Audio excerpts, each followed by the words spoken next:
کہ اس کے اوپر تو کیسر کی تصویر بنی ہے، اب یہ کیسر کو ادا کر دینا چاہیے۔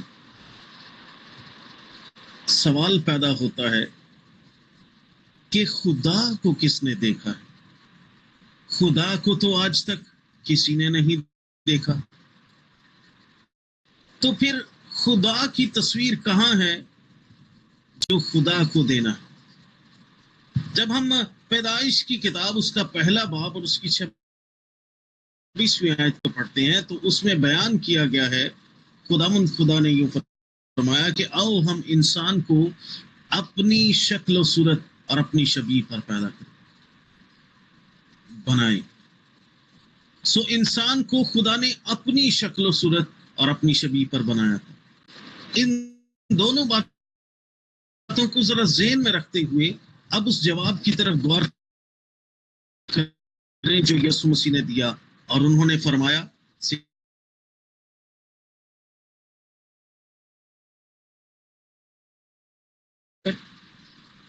اس کے اوپر کس کی تصویر ہے؟ انہوں نے کہا کیسر کی۔ سو یسوع مسیح نے یوں بیان کیا جو کیسر کا ہے، یہ دیکھتے کیسر دی تصویریں ایک کیسر ہوتی ہو، لیکن جو خدا کی تصویر پر ہے، جو خدا کی شبیہ پر ہے، وہ اپنے آپ کو خدا کو دے دے۔ میری چیزوں 17ویں آیت جب ہم یہاں پر پڑھتے ہیں اس میں بیان کیا گیا ہے یسوع خدا کو ادا کرو۔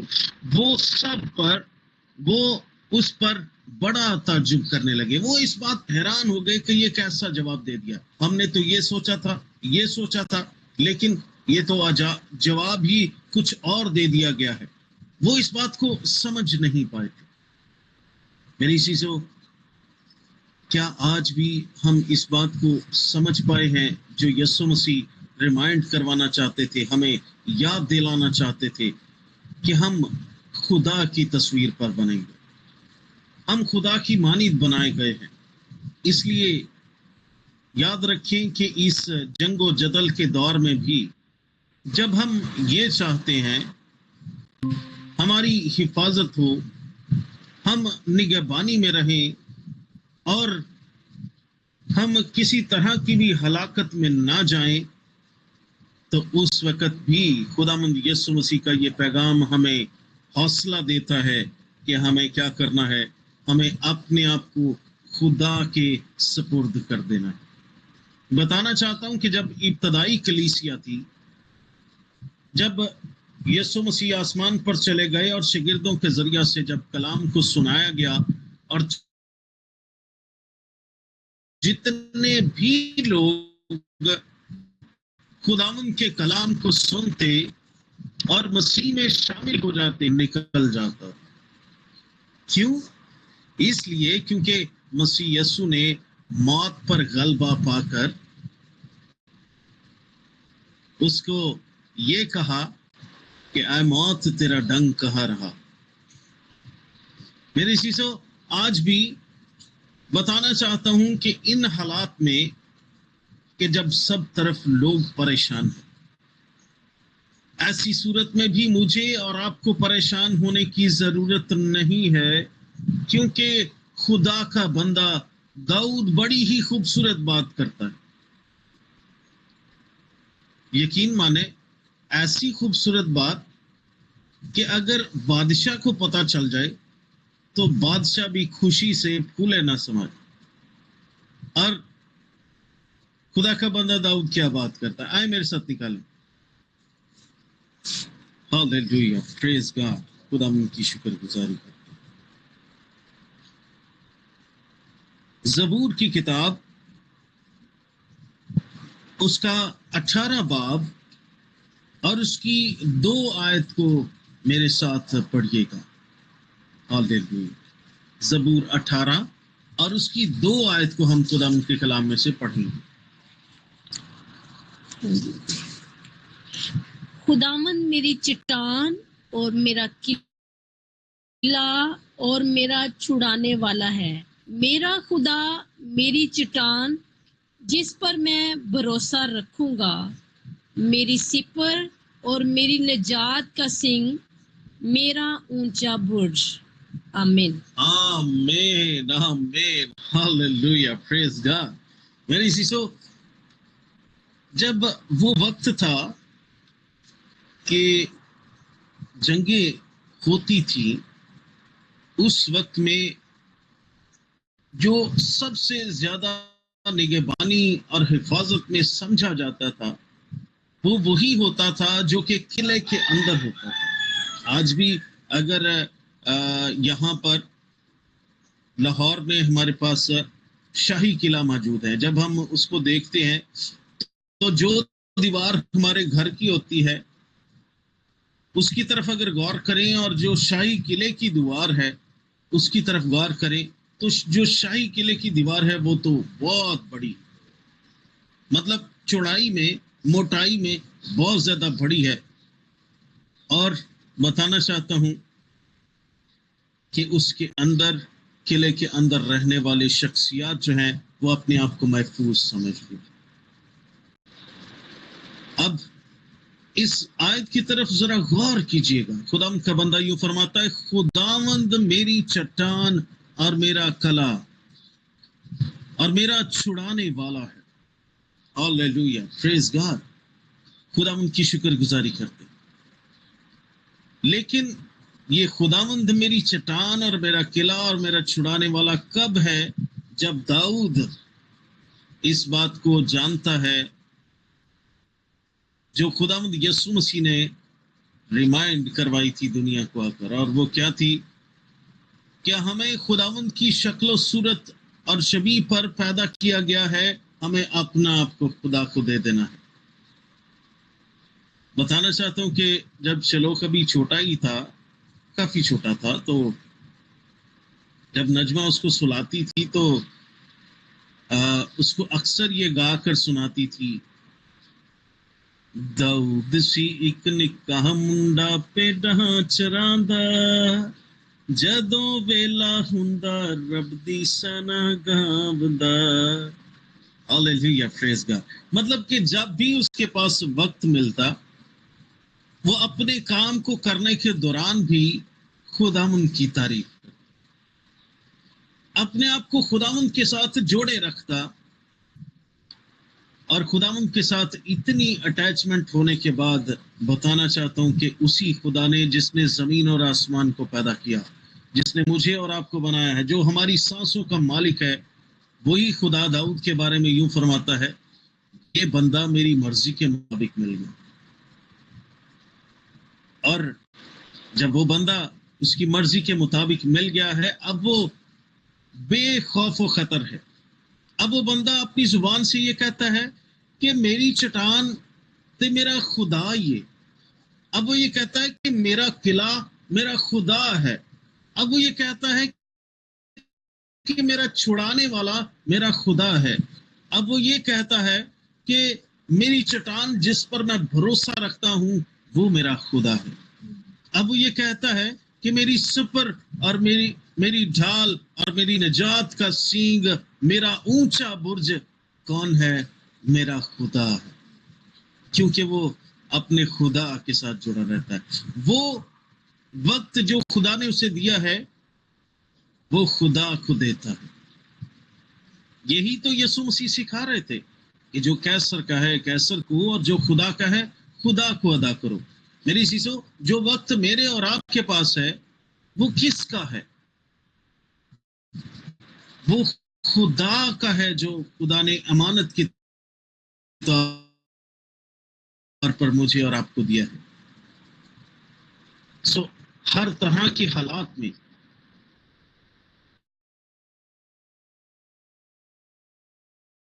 وہ جو خدا کا ہے، اگر اپنی طرف ہم غور کریں تو ہماری روح کیا ہماری اپنی ہے؟ وہ خدا کی ہے.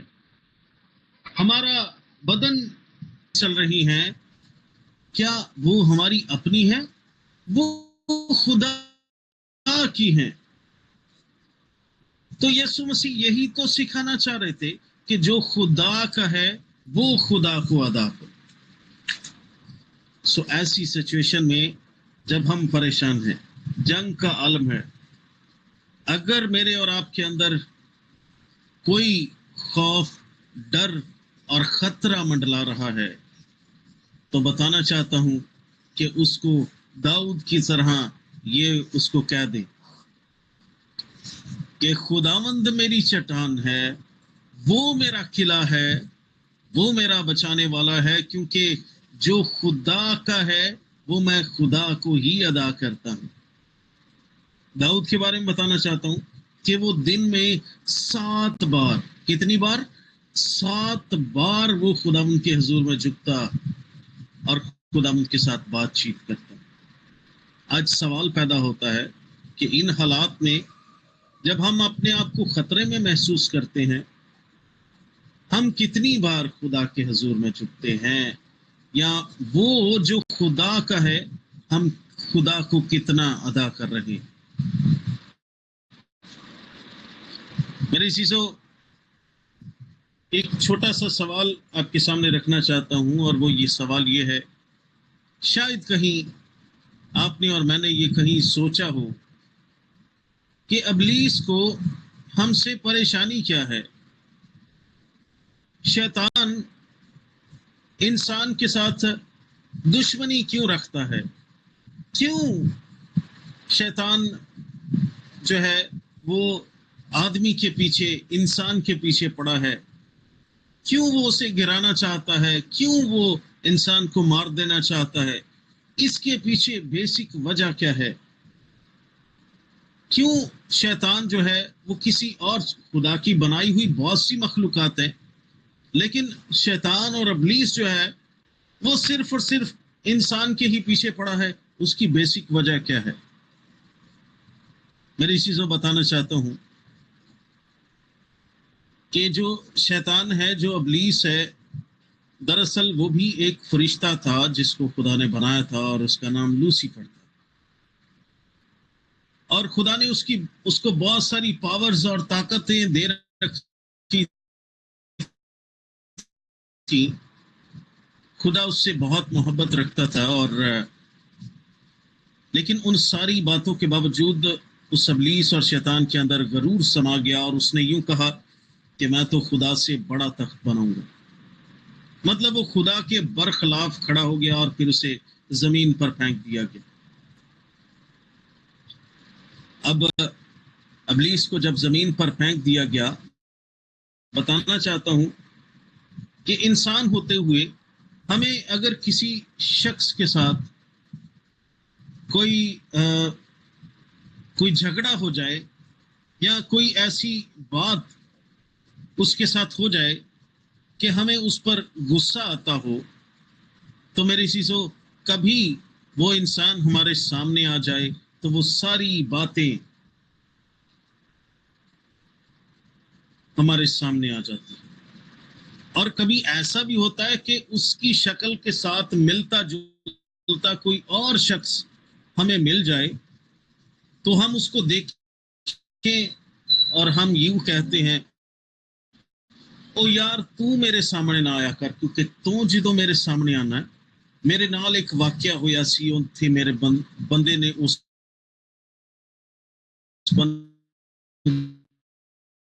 نے میرے نال بہت دھوکا فراڈ کیتا، مجھے نقصان پہنچایا تھا۔ تو جب تم میرے سامنے آتے ہو، میں آتے ہوئے بھی ہم اس سے ایک طرح کی نفرت رکھتے ہیں، ایک طرح کا اس سے دوری بنائے رکھتے ہیں۔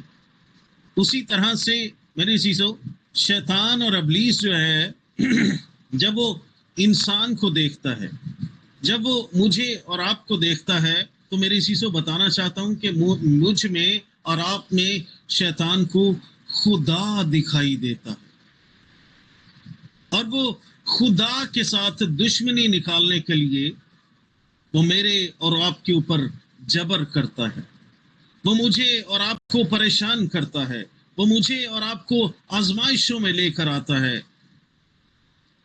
ہمیں اس لیے وہ پریشان کرتا ہے تاکہ ہم تھک کر ہار مان لیں۔ لیکن میری چیزوں بتانا چاہتا ہوں کہ خداوند یسوع مسیح نے ہمیں یہ سکھایا،